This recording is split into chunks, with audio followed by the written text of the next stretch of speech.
Welcome to another episode of Edible Eric Eats. Today's episode, we're going to do a green bean almondine. It's a fancy way of saying green beans with almonds. A very simple recipe. You can add some flourishes like minced shallots and some compensate tomatoes if you like, but we're going to keep it real simple here and follow the recipe that you guys have. I'm going to do about a half recipe, so convert that. When you get green beans, you always get them, you get a whole lot of them usually at once, and they always typically have these little ends on them. People don't like eating the little ends, so you got to remove them. There's a couple of different ways to do that. There's also this end, the little tail end. Some people tell you to remove that. I don't think you need to. I think it's part of it, and I think I like the way it looks. But, you know, if you're working somewhere and they tell you to remove it, you go ahead and you remove that.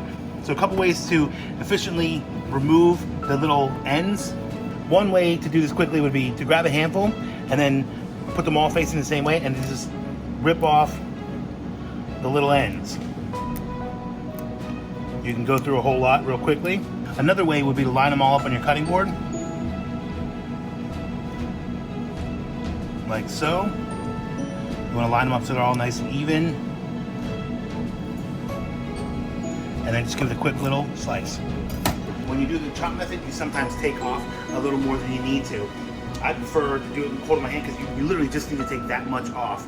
You don't need to end up taking off like this much because that's all good, usable green bean. All of our green beans are cleaned, and from a half pound of green beans, we only wasted this much.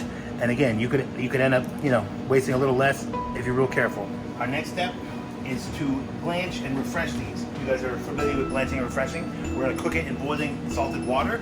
I have my handy dandy basket drainer to make it easy and efficient to remove the product all at once. We're gonna add your salt. You want a nice salinity level in there. It shouldn't be super salty, but you should be able to taste some salt in your water. Whenever you're blanching vegetables, you always want to do it in a batch that allows the water to come back up to a boil quickly. It's especially important with green beans because I don't know the exact science behind it, but the reaction of the boiling water keeps the chlorophyll, the green color, inside the vegetable, and that's what you want to do. You want to maintain that vibrant green color. You don't want it to get matted or muted and turn into like yellowish green. That's not appealing. So we're going to do this in smaller batches. We're going to do this, it's a half pound, we're going to do it in about a third at a time. You'll see it come quickly back up to a boil. That's what you want. You want it to come up quickly. If you sit in there and there's no movement in the water, you're defeating the purpose and you're going to end up leaching out color that you want to maintain in there. In your ice water, again, using the basket, that should take them all out at once and not fishing for anything. And our last batch is going in now, and you can see how quickly the water comes back to a boil. You want that. Again, you need that. It's imperative. Don't throw a whole half pound in there at once. No. You can see how green the beans still are. You want that. You want a nice green color on green beans. You have our green beans blanched. Now we're just going to throw it all together. A few tablespoons of butter.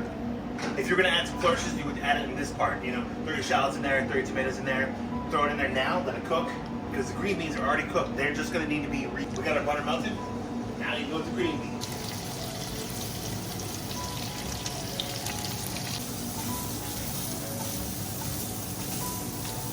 And we're just trying to warm them up. Remember, they're already blanched, so they're pretty much cooked. Our green beans are nice and hot. We're gonna throw in our almonds. This is what makes it almondine. And at this point, we're gonna add a little salt and pepper. I like to add the salt and pepper at the end.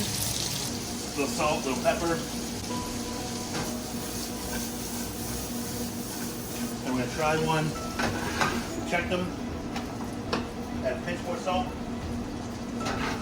Now we're gonna plate. We're gonna plate. Now with this recipe, you could just throw it on a plate, all sloppily. But whenever you're plating for a guest or someone you're trying to impress, you want to stack them up, make them look a little neat.